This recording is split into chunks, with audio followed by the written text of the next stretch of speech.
web series called Did Y'all See, where the women of Madame discuss, with the exception of time, hot topics, we discuss hot topics, what's going on in the news, and we share our opinions about it. So since you all are here today, we felt like we would open it up to you all to discuss, you know, the issues that we talked about last week in our Did Y'all See episode. So Victoria has a little video for each little topic thing that we're going to do. So the first one we're going to do, I don't know if you saw some of the recent comments made by Kevin Hart about some old jokes that he made about black women. So I'm going to play you some I put together there, so you guys can get a little background about what's going on. All right. Oh, shoot. Hold on. I don't know if you can see it, but basically he was saying that like light-skinned women usually have better credit than dark-skinned women. And he was saying like, oh, broke-ass dark-skinned hoe. He was playing. He was joking, but obviously that offended people. And ladies, thank you. And so recently he was saying he didn't really feel the need to apologize for it because it was a joke. But this is what we had to say about it. Not your bad. I won't talk about politics. That's too sensitive. But I'll get on Twitter and be like, dark-skinned women are like this, and then it's like missing with that bullshit when it comes to calling him out on it. And I think that's crazy. Like for him to say, that's just so bold to say, I won't touch that. And what you're saying is, I don't want to ruffle white people's feathers. And for black women, I don't care if you support me or not, because I'm getting this white Hollywood money. Right. And that's ridiculous. They don't care about us, you know what I mean? We go missing, they don't care how to do. And just people in general, it's just like, okay, it's like, you know, the Kanye show where like, if it was a white homosexual, you're making fun of them, and it's like, everything stops, the internet shuts down. Everything. There's been too many opportunities to like, come to African Americans' defense. I always feel like at a certain point when you get a certain level of success, you can start speaking on some things. Yes. It matters. And it's not hurt. Exactly. But for you to make a conscious decision to just shut it out and dismiss all our concerns, then I have a problem. Okay. So basically he said that he wouldn't make jokes about the LGBT community because he felt like it was too sensitive. And he didn't like to talk about politics either. When they asked him about the jokes about black women, he was like, look, I'm a comedian. So that's when we were kind of like, well, that doesn't make any sense. Like, if you're trying to be sensitive to one group, why would you not be sensitive to your own people? especially when black women have supported his entire career. Right. So we wanted to get you guys' thoughts on it. If you feel like, oh, people were overreacting to the joke, or Kevin Hart really is trifling in this way, or whatever you guys think about it, we wanted to hear what you had to say. So, yes, go ahead. Say your name, please. My name is Naima. Hello, Naima. Say hello, Naima.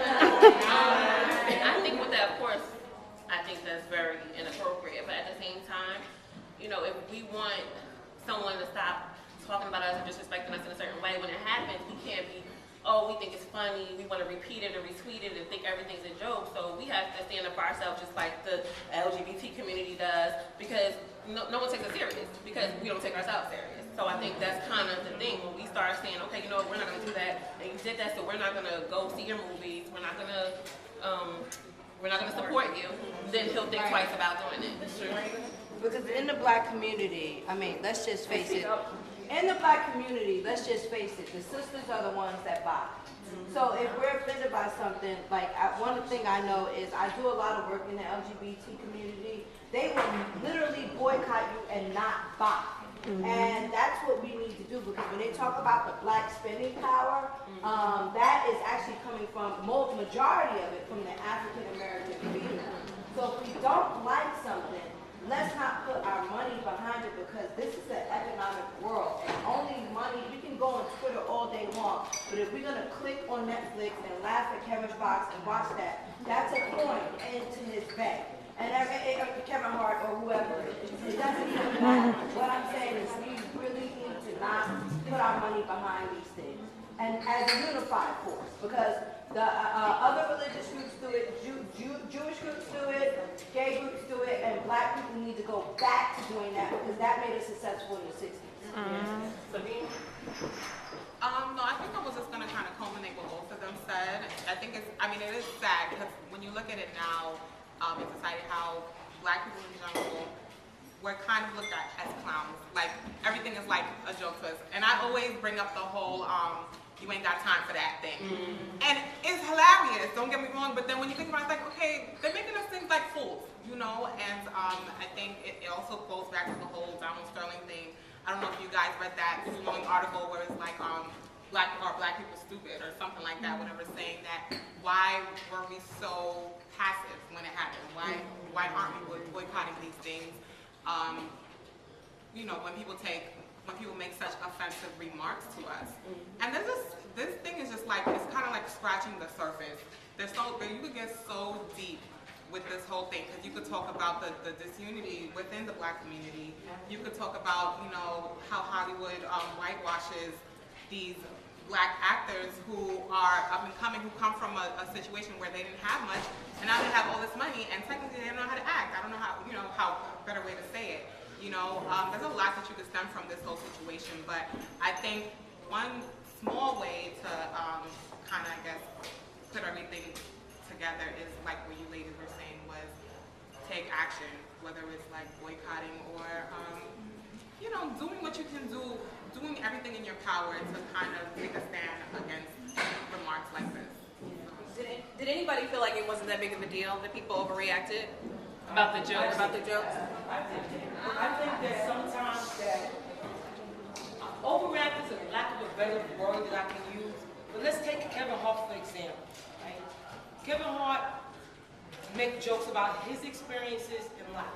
Whether we like it or not, there are individuals like how he depicts in his jokes.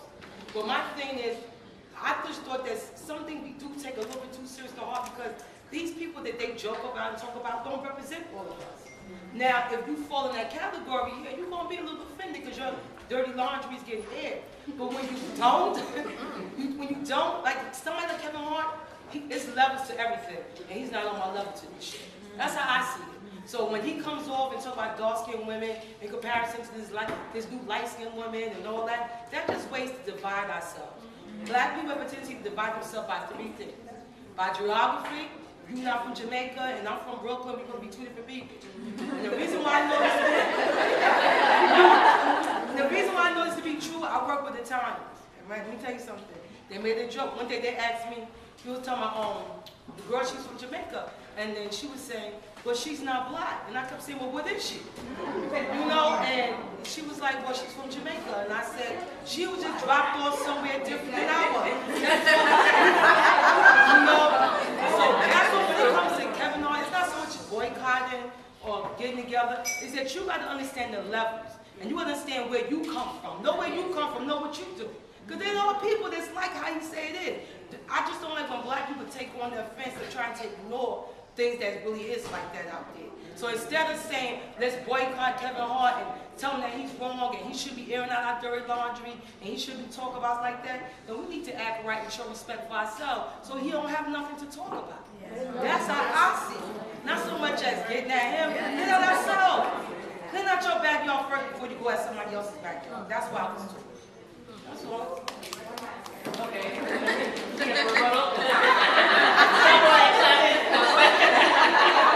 should have did this because I really don't know how to keep my mouth shut. But I don't think, it's not necessarily a rebuttal. But it reminds me of the whole nigger thing, where it's like, it's okay for, you know, you to be my nigga, like a black person, okay, we nigga.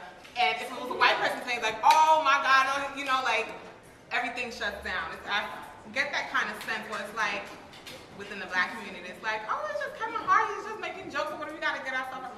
Say if it was a white dude saying that, you know, we would be like, oh my goodness, I can't believe he said that, you know, like, and it's like, why is that, or whatever. Yes, we do have to get ourselves together, and, you know, as a community, yes, we have to get our act right or whatever, but I don't really think there's like a, what is the word? A difference. No, not a difference. Like, really, there's no reason for him to be saying that in a sense, you know? Like, he doesn't get a pass. Like, I don't feel like he gets a pass, in my opinion. Speak loud. Okay. Oh, no problem. But also, I'm just kind of playing devil's advocate because I can kind of hear what she's saying. In the white community, when a white man makes a joke about PWT, poor white trash, nobody gets offended because they're just like, oh, that's them. He's not talking about us. But in the black community, when a comedian does make that kind of thing, and I'm not saying they shouldn't, I'm just playing devil's advocate, I can kind of see what she's saying, where everybody gets into an uproar, and it's like, why do we not have, as a black community, the same kind of reputation outwards that, because first you have to believe in yourself, but we don't have that, we don't have that reputation globally outwards where somebody could say that and it does not represent us. Because for some reason, everything they say, and I know why I like media, but it's like everything they say, it does become representative. So I kind of understand what she means, that like media and all of that cannot represent you in a horrible light. If you have something better to show than being ignorant. Then it's like, if a black person made a joke about some hood rat, everybody would just be like, oh, they're talking about the hood rats. That's not us. Whereas nowadays, everybody's like, oh my God, they saying all black people are hood rats. I'm like, well, when you act like that, you acting like a hood rat. Let's get a new voice. Somebody, did you have somebody over here? Go ahead. I was just thinking, like, and a lot of people have said it, it's just hurtful. I feel like black women, our beauty, our bodies, is always up for grabs. Like, we're always being objectified. And it's like, it's not like he named a specific black woman or a specific dark, he's talking about dark-skinned women, he's talking about black women, and we could quickly jump back and be like, that's not me, you know what I mean? But I think that we do a lot of that, and a lot of our like experiences, a lot of our hurt gets trivialized and made to be like, oh, we just need to get ourselves together. And if we could just get ourselves together, I think that as a people, we would get ourselves together. But the reality is that racism, internalized racism, oppression is deeper than just getting yourself together. And sometimes in an upwardly mobile group or setting or community, that tends to be our cop-out, our way out of. But we shouldn't be doing these things, so if we weren't doing this, then people wouldn't pick on us. And it's like, no, we didn't ask to be taken off the continent. We didn't ask to be for a lot of things that have happened to us, but they happened, you know what I mean? And we have over generations of time internalized those things. So to see not just Kevin Hart, but a number of black men in high profile positions in the industry not defend, not love, not care about black women is hurtful at the very end of the day, whether we boycott or not, it's still. Now, I have to say this. But see, but that goes to show you, I'll make it quick. That has to go to show you too. I have 4 children. All of them, 2 of them little, 10 and 6, but my 26-year-old, 22-year-old, they are black. My firstborn is a black man, never been in jail, never been tried. These people, we are like that. It's just that people focus on what's not right, the negative part. I have put my son through college, he graduated, got his degree. We are like that. My thing is not about so much as getting together, it's that what we need to focus on, that we are like that. People try to say we're not, but we are. It's not that we hiding up with our up-mobility friends, it's that my small little kids don't even know what the word nigga is. Because that's how I raised them. We are like that. It's just that people tend to gravitate towards the negativity instead of focus on what we do right. There are men that take care of their women and be fathers and be this. I was raised by a 2-family household. It's just that everybody tends to focus on what's negative. I'm just saying this, that Kevin Hart stuff, let that go. Don't focus on that. Focus on that what's good. Focus on that Obama, or whether it's Obama that makes you happy, or whoever it may be that's black and proud, that Maya Angelou just passed away and she gave us all this to be proud of. Everybody tends to always focus on that's something that's negative that's black. Just leave that Kevin Hart stuff alone. If you don't pay attention to it and you let it go and you focus on that's what's going, then everybody's not even hear what he got to say. That's why Donald Sterling went through the way he went through. Everybody was like this, oh well, that's what he felt. That's just a typical white man, and that's what he is. Racism is live as well. It's about ignoring it and moving on and moving past it. That's the problem people are having today.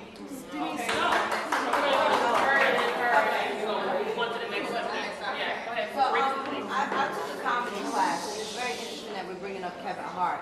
And one of the things that I'm going to agree with her and piggyback on is that one of the things that white comedians don't do is that they do not depreciate white women.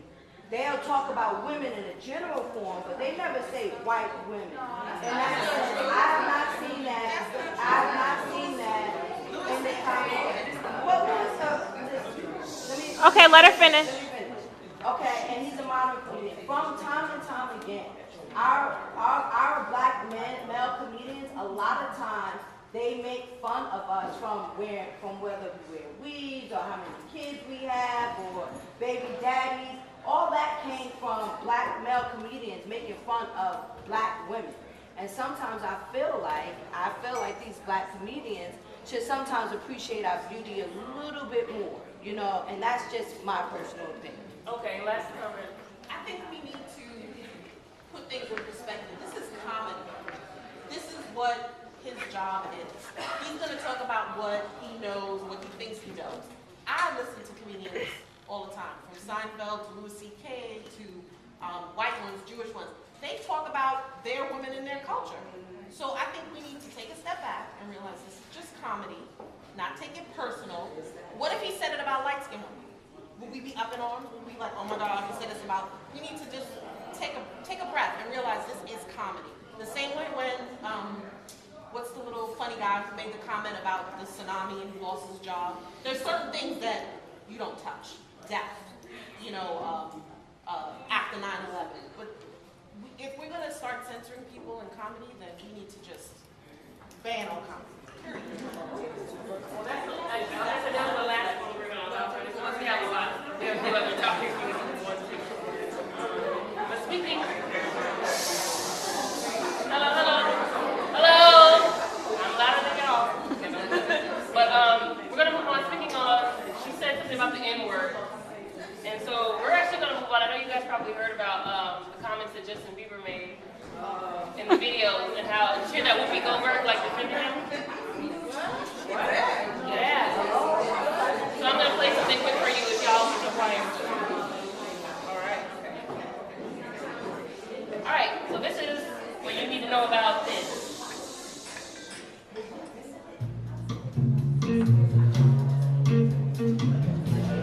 Justin Bieber on a regular basis on his Instagram with black people, smiling, cheesing it up.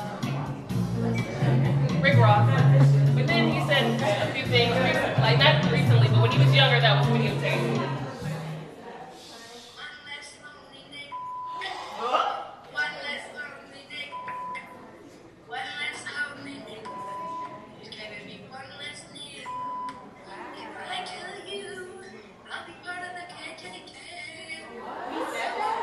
That's it, man. Y'all like that, ain't him? Right.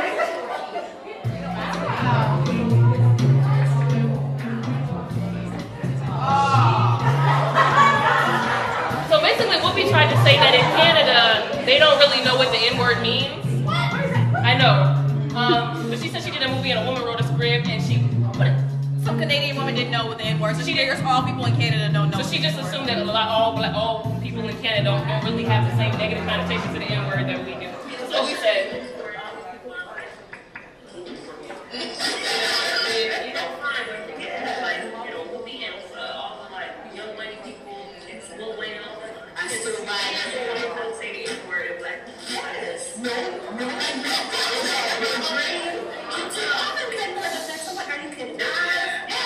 So we were saying that a lot of black people who are famous often come to white people's, like celebrities, to say the N-word, they often come to their defense. And they're like, no, it's all good.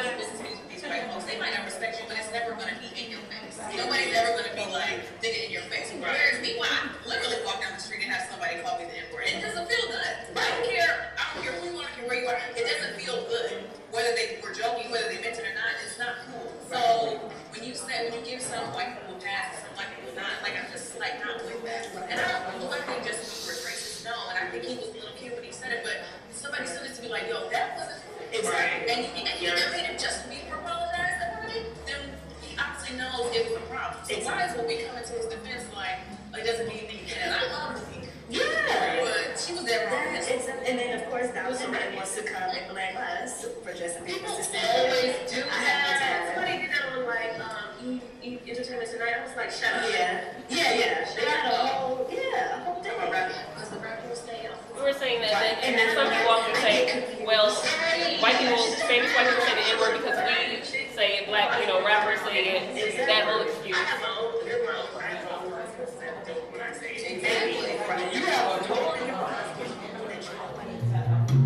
So yeah. So were you all able to hear my thing was that just because Justin Bieber, obviously he was very young when he made that video, but he obviously was using the word in the right context and very racially charged, in a very racially charged. He did say KKK. So it was clear that he knew the meaning behind it, contrary to what people say. But I think the problem is that Black people are, very quick to be like, okay, well, this person can say it, this person can't say it, this person can't say it. And I think when you reach some level of success, you become disconnected to what it really means to be like a regular, average, everyday Black person. And I was saying, my sister and I were walking down the street literally, and a white man was like, oh, you niggers, this. And I'm saying, like, nobody's gonna call Whoopi Goldberg a nigger to her face, But for us, it's still a very real possibility. So I feel like when you try to sweep this under the rug or try to pretend like it wasn't a big deal, that's very hurtful to the people who are actually living in this experience. Right. And I don't know why Whoopi was so quick to do that, but we can't ride with her on that. So, we wanted to know your opinion on the whole situation, if you have one. Speak freely. Danielle. I was saying this in the office to them, but I think there's often a contradiction between, it always irritates me growing up in like a large white community being a Black girl, when other white people especially are like, oh, well, I have a Black friend, because, clearly you relate, because the thing is, I don't know if Justin Bieber's racist. I don't think truly in his heart he has a hatred for Black people, but just because you have Black friends does not mean you identify with the Black experience. And I think that's right. No, well, and that's what I was saying was, I don't know if the question is necessarily him being a racist or not. I think the question is, really, if you look at these Generation Z and on all these millennials and going forward, there's a lot of mixing of cultures, mixing of ideas, mixing of concepts. But at the end of the day, me as a Black person and you as a white person, it's a different experience. So we can be friends, but you don't know what it is to be Black. You know what I mean? And so that's what irritated me most with the whole thing was Black people and white people saying, look, yeah, he's a racist, you're right, he has all these Black friends. You don't understand what it is. At the end of the day, you go home and you're white, and that's how people see you. At the end of the day, I'm Black and I'm treated that way. So him having Black friends to me was a cop-out of an argument, is what I'm saying. Okay, what were you going to say? Well, I'm sorry, I didn't mean to interrupt either. I think I was just like, yeah. But I think that when she was saying, you can't say, oh, because I have Black friends, but because you have Black friends, you should be more conscious of what you're saying and what you're doing, because if you are friends, genuinely friends with these people, they should be expressing to you maybe some of their experiences as Black people. And I mean, and not only does Justin Bieber have Black friends, but he has Black mentors, like people who discovered him were Black, and so you should just have just a different sensitivity. Matter of fact, you have the power to really, do something on your side, being a white man and being a white entertainer. And so that was all I really wanted to say. I'm just saying, it just came to my mind quickly.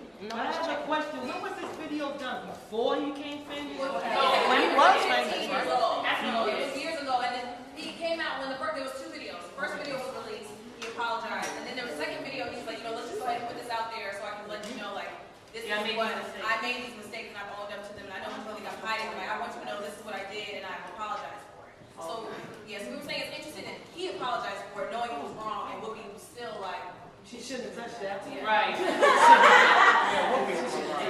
he put out the videos because someone was trying to blackmail him. Yeah. Based on all the Donald Sterling Right. stuff that was coming out, so now they're thinking maybe TMZ or someone was trying to blackmail him based on these videos, and he decided to be proactive. So this is what I did. I was stupid and I was ignorant at the time. I was just making fun. Right. I wasn't trying to hurt anyone.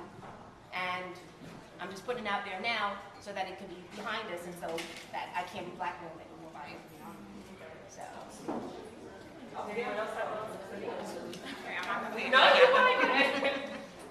No, I think the whole subject kind of gets touchy because, you guys are saying it's like, who can say it, who can't say it, or whatever.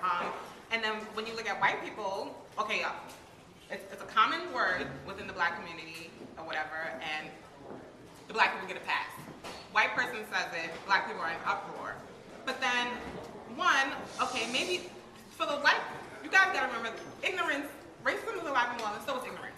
A lot of white people, some of them really just don't know the connotation of the word. It's not a pass. And then those who do, they really don't care. And I think we kind of expect white people to like care. Like, do you know what that word means and what it, you know, what it represents to us as a black people? Half of them really do not care. And I think that's the issue that we kind of have to, I guess, focus on. But it's very touchy, and I'll be here all day with like a whole history lesson. And I don't think it's necessary for this event, maybe another event. But I don't like, I'm pro-black, of course, but I really don't have like an answer to that question, because what do you really say? You know, if it's something that's so common amongst a lot of our lingo, and white people could really care less about black people in general, you know, what do you say? So I say, well, I just want to put my opinion in there. I just feel like that's not, to me, that's not an excuse. That's like, if I know this word, and I feel like there's a very select few white people who don't know the connotation behind that word. I feel like they don't care. That's what I'm saying. They don't But that's not an excuse. Like, if you, I don't care what you do in your life does not affect my moral compass. So if I know that something is offensive and you use it, I'm not going to use you using it as an excuse or a justification for me using it. That's crazy as hell. Like, they don't care about. but that's what I'm saying. But I'm saying though, it doesn't matter whether they care or not. But when it's exposed that you did use that word, then you need to be punished for it. There's no like, oh, well, he didn't understand, or oh, well, he didn't this. Like, no, you understood and you didn't care, and now you need to suffer the consequences for that. Right. Anyone else have a comment on that, or we're going to move on? All right. Everybody like the cupcakes? Yeah. All right. Go Teresa. Okay, we're going to take a quick brief beeline. It's talking about sexual health. Nothing boring though. There's a big conversation about how to have a conversation with your partner about trying to get an AIDS test. And I think people feel like once you've been in a relationship for years, it's like, I trust you. Yeah, what are you doing? Hey, you're good, right? Well, no, I guess not these days. You never know. So, from our sponsors, Quick, I just want to show you this very brief clip, and we'll talk about having the conversation with your man. So yeah, when was the last time you and your partner got tested?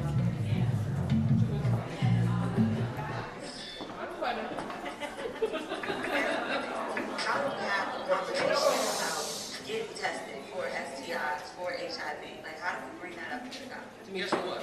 Your best bet with a man is to be straight up, to say exactly what you're feeling, because that's how we're raised as men. Tony Gadsden. So you gotta tell him, like, look, we gotta take this test. We gotta take it together.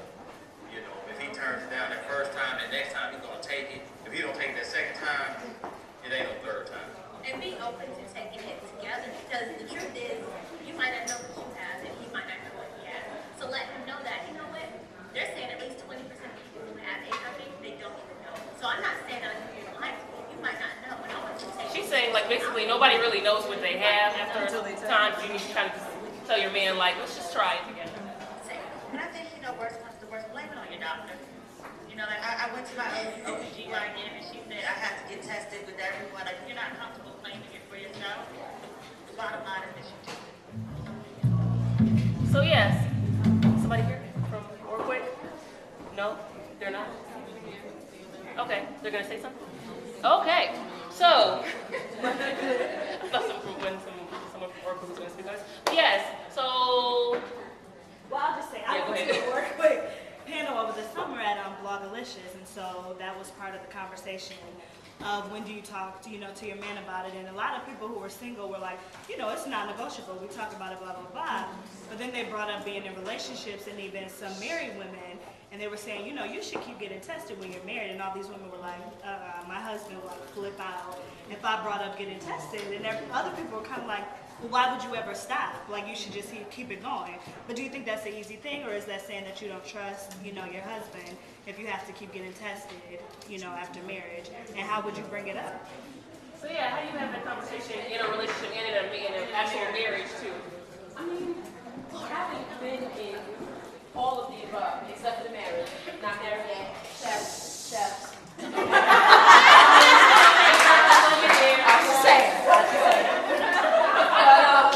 Having been in both, the situationship and all that, absolutely, when it's somebody that you're first getting together with, that is a non-negotiable. Like, Like, that's a discussion, and it's so out and open now, it really shouldn't be a hard discussion. Like, before anything goes down, take that how you will, we need to go get tested. Now, if you start getting tested and you say, like, I know for some women in here, well, we're all women, you know, you get tested every year during your, most of us during your annual. Yeah. So it's like, okay, babe, well, I'm going to get tested every year, period. So, why don't you, even in a marriage, get tested every year? Because everything isn't immediate. You have things, I mean, I'm in healthcare, you have things that incubate for months, for years, and all of a sudden you pop up and you're like, oh. You know, there's women who all of a sudden get HPV out of nowhere, and they're like, I haven't had sex for 5 years. Oh, well, that one time you had it in college, boo, and it was laying latent? Here it is, hello. So I feel like it shouldn't really be a difficult conversation. If it's started in the beginning, and then if you move on into marriage, it should just be a regular, and it's not about trust. If your husband pops out with some, oh, you don't trust me, that's why you need to take the test, then boo-boo, you really need to be taking the test. We've always heard that. That right there means there's something going on. Sorry. You know, I never really thought about married people taking the test every year. And now that I sit here and I think about it, imagine the movement behind it. Actually seeing married people go get tested.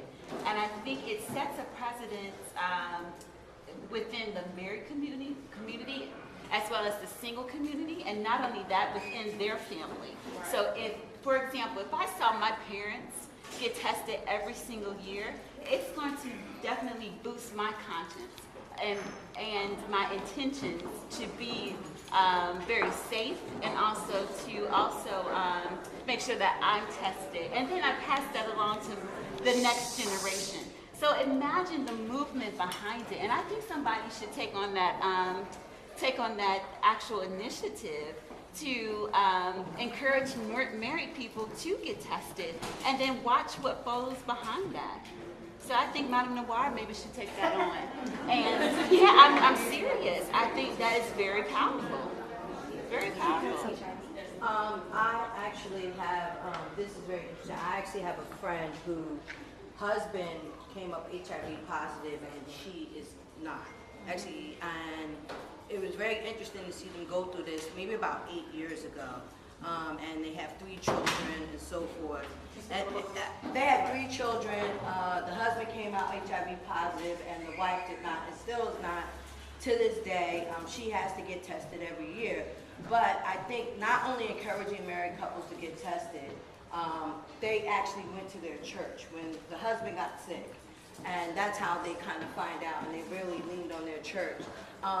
You should also, there also needs to be, where can these married couples go if one is positive and one is not? Because that can happen. Because you have married couples that have sexless marriages all the time. They've just been together a long time, sleeping in separate beds, and I've seen that, as in the case with my friends. So I think that there needs to be some also counseling on what is going to happen next if one of you are. Encouraging the dialogue to happen before the test even happens, what's going to happen to even the family as a whole, and how are you going to deal with it. And it's very interesting now to even see the kids develop as teenagers and so forth, and how they are very open. They've chosen to be very open and vocal in their church about it, and I commend them for that. Anybody else? I have my hand up for a second. I think everybody touched upon it. I haven't been married, of course, but I just think it's important for everyone to get tested, because regardless of how faithful you may be, how loyal you may be, how perfect you may think everything's going, that may not be the case. So it's just always important to just get tested, because your health is a priority. I work in healthcare, and I've seen this with my own eyes. I work in healthcare, and I've seen this in my own eyes, especially with Black women. We have the highest HIV rate. And there was a situation with a patient. He had HIV, and his fiance would come and visit him every day. So one day he confided in one of the healthcare workers and said, I have HIV, but she doesn't know. So can you please not say anything to her about it? Because of HIPAA laws, you couldn't tell her anything. So I think it's very important that you're engaged, or whatever the case is, still get tested. Because you never know what the other person is.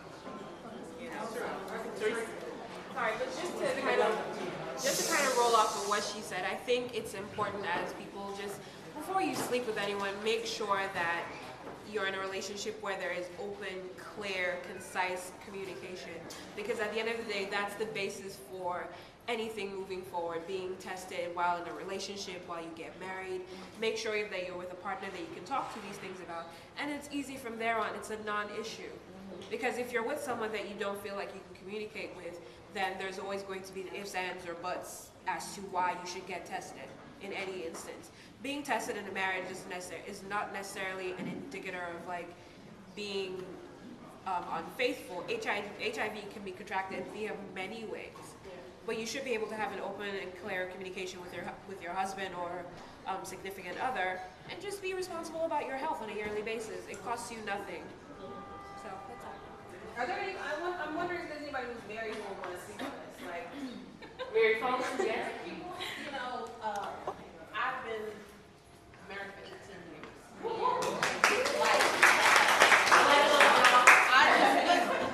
It is amazing to. First of all, black men don't take care of themselves.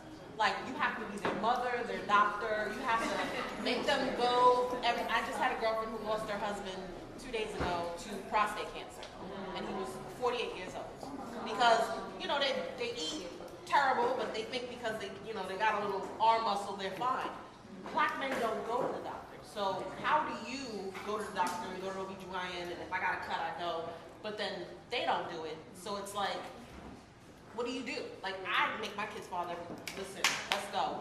You know, you're not dying on me because I ain't got time for this. Sometimes you have to be that kind of like, oh, you not going to the doctor? See what happens. You can sleep on the couch. Sometimes you have to be that way. But I notice, I have a 21-year-old, I notice, like, if you instill in your children health and fitness, like, they go to the dentist every 6 months, you gotta go to the doctor, then it becomes ingrained in them. So I think, especially for black boys, we have to teach them, it's not about just going to get your physical till you're 10 and you're on your own. I'm going to take you to the doctor till you're 18, and I'm going to make you go every 6 months to a year. So you have to make, the same way you're going to get your Jordans, and you're going to get your hair faded, you need to make this a part of your life. And anytime you get with a woman, like I tell my sons, and this might sound whatever, I don't care if you walk in the street with 3 condoms on. You better wear them like it's a pair of pants. Like, I don't care how pretty the girl is, it should be on you. So when you finish with one, there's 2 more on your body. You have to make it seem as though it's like a hat. You know, like really it's part of your clothing. And you have to be real with your kids. You can't have these fairy tale conversations like, oh, when you get in love and it's going to be this. You cannot, especially with boys, because for them, love is a big booty and a smile. Or, you know, a light-skinned girl looks like Beyonce. That's my son's, oh, I love Beyonce. She's beautiful. Then you're going to fall in love with a Beyonce and have a baby. You know, you're going to wear a condom no matter what time, whatever the situation is. So you have to be real. And especially with these men, these black men, I'm telling you, they don't take care of themselves. They're dropping down left and right. And they're leaving these, I have 3 girlfriends who are under 45 who are widows. So it's crazy. You know, so. We're going to do the last like 3 people. So I'm just going to say something really quickly. I've been married for 27 years and separated.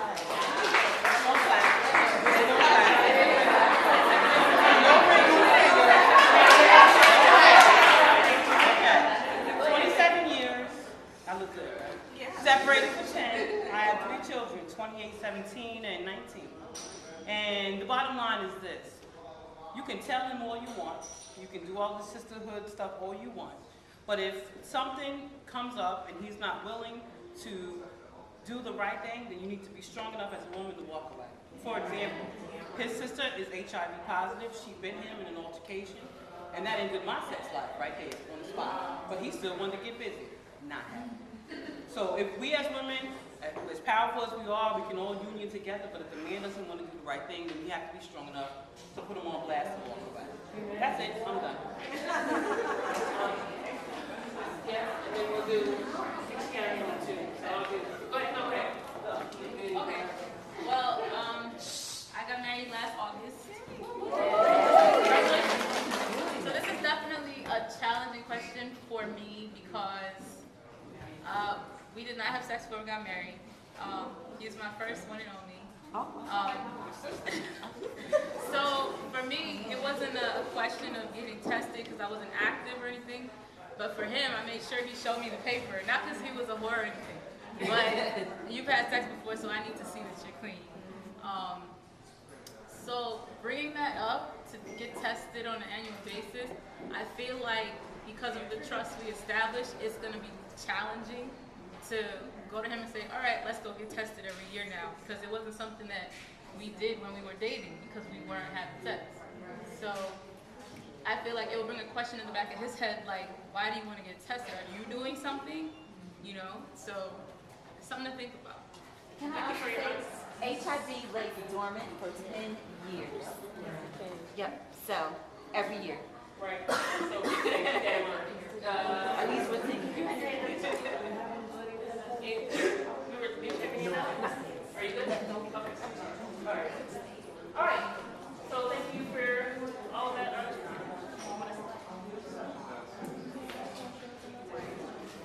Okay, we're gonna wrap up and we're gonna do one last.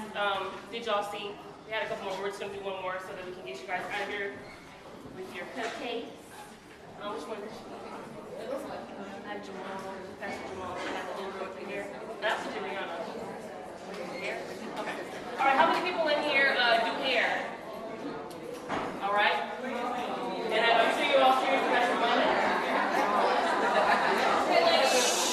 Don't get too excited. So I'm sure you might have, I don't know if you heard, but there's a stylist. She did a little girl's hair. And then the mother didn't pay, she acted like she didn't have the money to pay. So the stylist ended up cutting the braids out of the little girl's hair. Yeah, so here it is. So you know, get a little background, and you'll see what it ended up looking. Thank you. One more time. All right. So you can see what the hair ended up looking like. So let's get to that.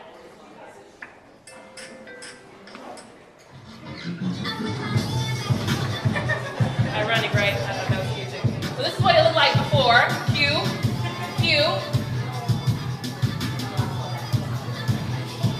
Okay, and then the mama acted like she ain't had the money. She didn't see the mom. Right, she didn't even get to see the mom. This is what she did. She cut the braids out of the little girl's hair. So yeah, it's basic. We didn't get to do a did y'all see on this, so we wanted to have the conversation with you guys. So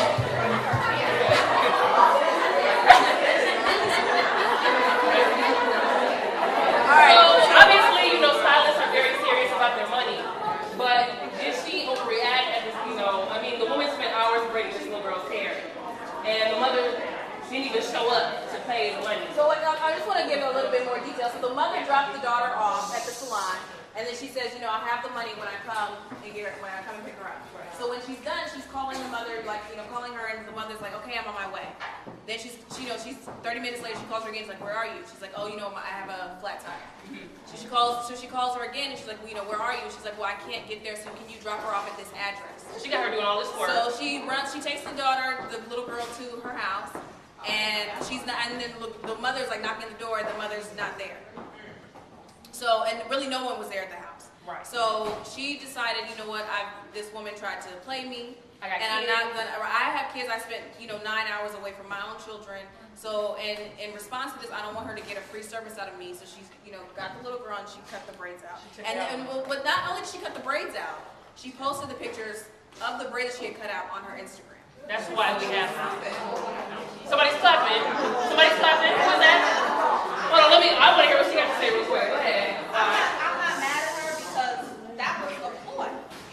That was a setup from the beginning. And that 9 hours, she could have done 10 while she goes. So she lost her money. Now, would I have taken it out, me being a mom? I don't know that I would have done that. Right. But legally speaking, what is she going to do? Go take her to family court or a small claims court and go through all of that? Oh, I'm going to get it back. And let's be real. Let's start from the beginning. Why the little girl got them braids in her hair in the first place? Hello. Take care of her hair. Why does she have extensions in her hair? So that for me is like, before we even get to the point of the braiding. So I'm not mad at the hairdresser. I'm not mad at her.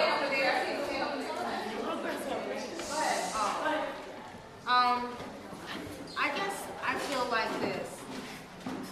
I feel like when children are involved in things, all bets are off. First of all, you leaving the child in my salon or whatever you did and you didn't pick up, I would have dropped the little girl off at the nearest precinct. You can pick your daughter up there. You deal with the authorities, and while I'm there, I'm going to sit there when you come, and we're going to settle this in front of the authorities, and you're going to pay me back my money. And there are ways in courts and things for you to get back your money. But when children are in the middle of something, all bets are off. I don't play when it comes to kids.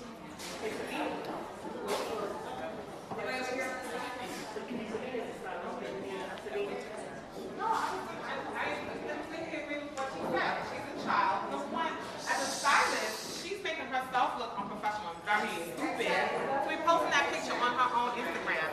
If she was professional enough, she would have took a deposit before the service was done and had that conversation with the parent as to how much the service would have cost or whatever. And you kind of get a sense when people are trying to play or when people really can't really afford the service.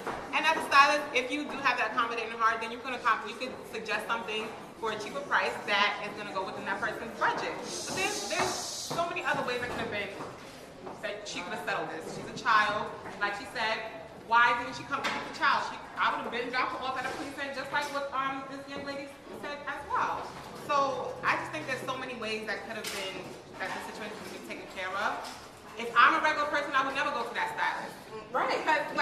Because she looks like a fool, like to me. Like, she looks very unprofessional, so I don't know, she makes herself look stupid. I also agree, and I also agree with what you guys are saying, but it also reminds me of a stylist that I know who does weaves, and she does a great job. But there's one person who came to her and did the same thing, well, not with a child, but themselves as an adult, and they were trying to talk their way out of it and didn't pay. So what she did was took a picture of the person and warned other stylists, hey, if this person comes to you, and she posted on Instagram, beware if this girl comes to get her hair done by you, because she does not pay. So that's just comical. I think to me what upset me so much about the story is that it was a child. Like, I can't imagine being maybe 5, 6, or 7 and having someone literally stand behind my head with scissors cutting my hair out. Like, that to me, that would be traumatic. Right. And it's not something you would forget as a child. So, you know, like, and she didn't cover her face. We covered her face. She didn't even cover the child's face when she put it on Instagram. So my thing is, this child is being punished for her mother's actions, and that's not. And at the end of the day, it doesn't get you your 9 hours back. No, it doesn't. So that's just a fail. Somebody else said their hand up. Yeah. I thought you did. I think it was. Oh, wait. Yeah. Okay. So sorry. I am so proud of the stylists in this room. I think you guys conduct yourself in a very professional manner. But stylists are entrepreneurs, and entrepreneurs deserve to get paid. And so in this case, I think there are a couple of parts about the story that I read on the site. So one, the stylist and her mother were 2 hours late. I mean, the child and her mother were 2 hours late. This woman waited for them, and then not only did the woman direct her to like 3 different houses, right? So it was like the grandma's house, and somebody else's house, right? So this woman was like completely gaining and completely taking hours. And then if you notice the photos, it doesn't look like she actually cut out the child's hair, right? She didn't cut out the child's hair, because at first I read the article, I was like, wow, you cut out the child's hair. She cut out enough of the extension, right? The curls or whatever, but the child's hair was intact. And so for that reason, I can understand the rage that you would feel as a professional. Braiding takes a hell of a lot of time, and she waited for, not only waited for, but also personally delivered when the mom was trying to pay, right? So there were multiple levels. I think you probably had the best recommendation, which is in front of the authorities, address it. I think that probably was great, but I don't fault the stylist in this case, right? Like, I understood where she was, and I didn't think she did, I wasn't enraged by her reaction. I really wasn't. I don't think she was wrong either. I don't fault her either. As a makeup artist, I get a lot of people who just want to give you the 5-finger discount and don't want to pay you. You know what I mean? And then when you look at a picture, you don't recognize, no disrespect to the hairstylist, when you look at a picture, the first thing you look at, you don't pay attention to the hair. The first thing you pay attention to is the makeup. She will credit the hairstylist, but she'll undermine the makeup artist. When the makeup artist is the really person that's making her pictures shine. Because you can have a busted hairdo and you can make a makeup job. And then it's like, oh my God. So I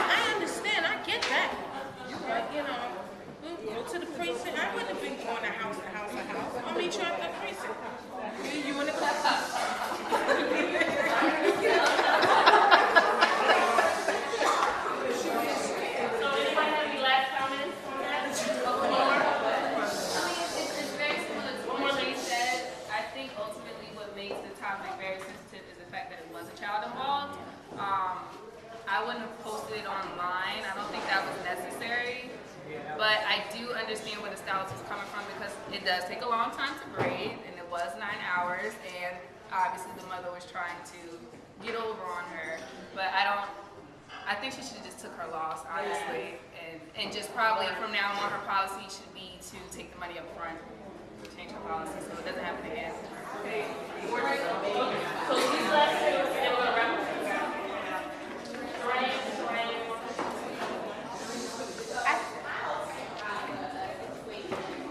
Okay, ladies, in addition to it being a child, I just really feel like it was really passive aggressive to do that. Like, your beef is with the mother, so why didn't you take it to her? Like, you could have stayed there and waited for her if you really wanted to confront somebody and do something.